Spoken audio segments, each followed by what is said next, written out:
Ever get a cable bill and you're like, whoa, how did this happen? Right. It's like it was sent from some Wild West saloon, prices out of nowhere, and good luck getting anyone on the phone. And it makes you wonder, like, how did we even get here? Exactly.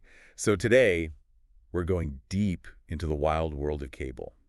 How it went from fuzzy antennas to, well, billion-dollar empires. It's a story most people don't know. But it all starts with this one guy. They called him the Cable Cowboy, John Malone. And this deep dive is surprisingly relevant even in the age of streaming. Oh, yeah.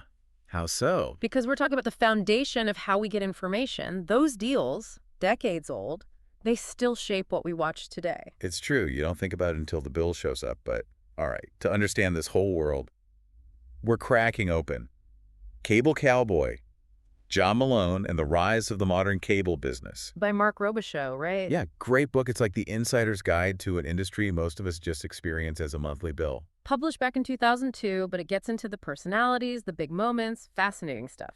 So let's rewind. Way back. Before cable channels, before premium subscriptions. I'm talking when TV itself was still new. The 1950s, black and white pictures, families huddled around these tiny screens. Right, like, ooh, magic.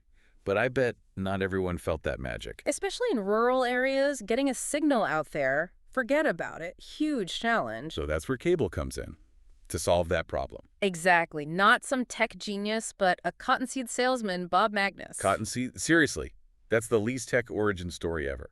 Pure chance, the book says. He gave these two guys a ride.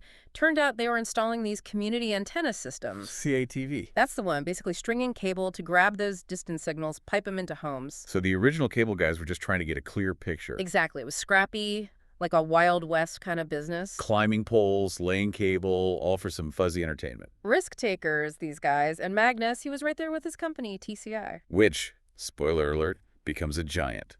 But early days, all about the hustle. Yeah.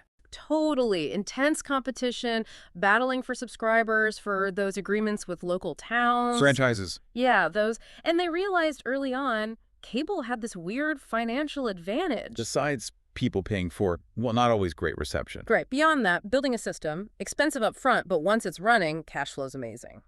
So they were raking it in. Potentially, but it also allowed for a strategy that John Malone would, well, he'd perfect it. Okay, so we're getting to Malone, but set the stage. If cable's so profitable, how'd TCI end up in trouble by the 70s? Growth. They grew super fast, maybe too fast, not always thinking ahead. Those cowboys. Bold, but not always the best planners, huh? Exactly. And Bob Magnus, he knew he needed someone good with numbers. Enter John Malone, the math whiz. Not so much saving the day, more like, can you wrangle this debt and figure out what's next? Malone walks in, PhD, McKinsey experience. Did he even own cowboy boots at this point? That's the thing. He wasn't a cable guy at heart. He was a strategist, a master of leverage. He saw an opportunity. A big one, to put his theories into practice, and on a huge scale. This is where it gets good. Clash of personalities, big deals, the making of an empire. All right, we're back. John Malone. He's officially in the cable game. No more fuzzy pictures. Things are about to get serious. Oh, yeah. Malone arrives at TCI. It's like a culture clash. He's all about data, strategy, the long game, and everyone else. They're used to that Wild West deal-making mentality. So how does a numbers guy from McKinsey handle a bunch of cable cowboys? Not always delicately, let's put it that way. Oh. There's the story in the book. Early on, Malone gets so frustrated with this executive from NTA, TCI's movie studio at the time. Right. Malone threatens to throw him out the window. Whoa, intense. Sounds like Malone meant business. He did. This wasn't just numbers. It was about power, showing everyone who was in charge. And no better way than a near defenestration. Metaphorically, of course, but Yeah. still, point made. So we've got a bet crisis, culture clash, threats of window tossing. How does he actually turn TCI around? He brings Wall Street to the Wild West, basically. Go on. Malone, he realizes TCI's biggest strength, even with all the debt, is its cash flow. Okay. So he uses that as leverage, gets loans, investments, all based on future earnings. So it's like borrow from your future self, but on a corporate scale. Pretty much. Risky move, but Malone, he was good at managing risk. He brings in investors, Knight Ridder, big names, but There's a but coming. always he structures those deals so he keeps control, majority control. There's that theme again, control. It's like the core of his strategy. Absolutely. It wasn't just about the money. He wanted to build something, an empire. And that meant being the one calling the shots. Makes sense. One of his smartest moves. Recognizing the potential of cable channels. Beyond just showing the same old shows over and over. Exactly. Back then, you had your networks. That was it. Malone saw something different. He did. He was early on that whole cable channel boom. He saw these niche audiences. As cable grew, those channels would be valuable. So he invests early, gets in on the ground floor. Yeah. And often secures these really favorable deals for TCI, leverage over these channels as they blow up. Control again, right. You got it. It's a theme for a reason. So we've got Malone, brilliant strategist, sees the future of cable channels, but something tells me it's not all smooth sailing. You'd be right, because Malone's ambition, it's about to cause some serious waves. Oh, this is where it gets messy. Oh, yeah. As TCI expands, they run into these battles for those local franchises. Right. Back then, you could just show up and start laying cable. You needed permission, right? Exactly. Those agreements with local governments to operate in their town, they were valuable. So everyone wanted a piece. And it got ugly. Bidding wars, dirty tricks, the works. And Malone, with his Wall Street background, I bet he knew how to play that game. He was a master. The book talks about how TCI would just flood a town, lawyers, lobbyists, anything to win. Wow. There's a whole chapter on this Jeff City, Missouri case. TCI was accused of, well, bribery. Straight up. No way they were that blatant. Allegedly, but Malone, his defense was basically, hey, it's just business. Really? That was his argument. He even used the First Amendment, said regulating cable was like censoring free speech. That's bold, to say the least. But it sounds like these tactics, the industry's growth, it attracted some unwanted attention. Big time. By the early 90s, cable rates are through the roof, customer service the worst. People were not happy. And this leads to the Cable Act of 1992. Ironically, it was supposed to fix things, lower prices, through deregulation. Wait, deregulation was supposed to lower prices? How does that even work? The idea was remove regulations, you get competition, cable companies have to offer better deals. Except it didn't quite work out that way. Not at all. And who becomes the face of cable greed? Rising prices. John Malone, I'm guessing. Bingo, public enemy number one. Al Gore even called him the Darth Vader of cable. Ouch, so much for those Washington connections, but I can't imagine Malone taking that lying down. Oh, he was furious, felt like he was being targeted, misunderstood, even punished for TCI's success. But wasn't it partly his own doing? The risky moves, the aggressive tactics. That's the irony, Malone. For all his brilliance, he missed something. What's that? Public perception, how people saw him, it mattered. And this fight over regulation, it distracted him. His big vision, interactive television. From his big vision, right? Interactive TV. Yeah, he's talking about stuff we take for granted now, video on demand, interactive shows, even shopping through your TV. Way ahead of his time. He saw cable as this two-way thing, not just, passively watching. So what happened? If he was so spot on, why didn't it take off? A few reasons. Tech was pricey, complicated. People were already iffy about cable prices. Can't blame him there. And those regulatory battles, huge distraction, drained TCI's resources, energy, everything.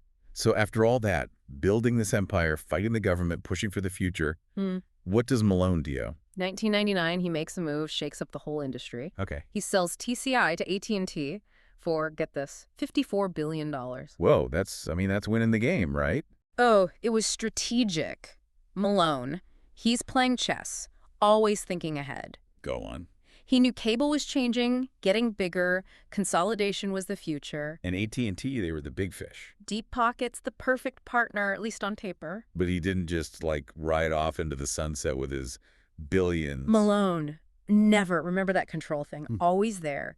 The AT&T deal, super complex. He kept a lot of influence, even stepping down as CEO of TCI. So he still got his hands in it. Oh, yeah. But now he's got freedom, too, to explore other things. Like what? What does a guy who just sold his empire for billions even do next? He goes global. Starts buying cable systems overseas, places where it's just getting started. So he's recreating the Wild West, but on a bigger map. Exactly. And back in the U.S., he's still thinking about interactive TV, even though, well... The AT&T thing wasn't exactly going great. It was a mess. AT&T didn't get the cable game, the ruthlessness TCI had. And Malone's watching all this, like I told you so. Plus probably a little, that was mine, you're messing it up. I can see. There's this story, Malone offers to buy back some of those cable systems from AT&T. No way. Says he can do it tax-free and still pay them more than they're making. That's Malone, seeing the angle no one else does. But it makes you wonder, did he ever feel responsible for how cable turned out, the high prices, all that. That's the thing about John Malone. Complicated legacy. How so? He's a visionary, no question, saw the potential of cable, built this empire,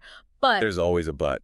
he was ruthless, pushed boundaries, bent the rules, wasn't always right, that whole interactive TV thing. But he went for it, swung for the fences. Exactly. Huge bets, disrupted industries, changed how we experience TV, the internet, everything. It's kind of mind-blowing when you think about it. And in the middle of all this, the deals, the power struggles, Malone, he starts spending more time on his ranch. The ranch? What, like a little hobby farm? Oh no, thousands of acres, Colorado, cattle forestry, the whole 9 yards. So the cable cowboy traded his boots for a Stetson. You could say that, but he never fully checks out. Still involved with Liberty Media, making deals. What kind of deals? Everything. Formula One racing, satellite radio, you name it. But there's a shift. Like he's found a different kind of challenge. Maybe a different kind of piece, too. Yeah. A book mentions this story. It's kind of funny. Okay, what is it? Malone, after this huge business trip, gets off his private jet and immediately asks, "Can someone take me to feed my cats?" That's amazing. The guy's worth billions, and he just wants to make sure his cats are fed. It's a good reminder these larger-than-life figures, they're still human. So what's the takeaway? What's John Malone's legacy, really?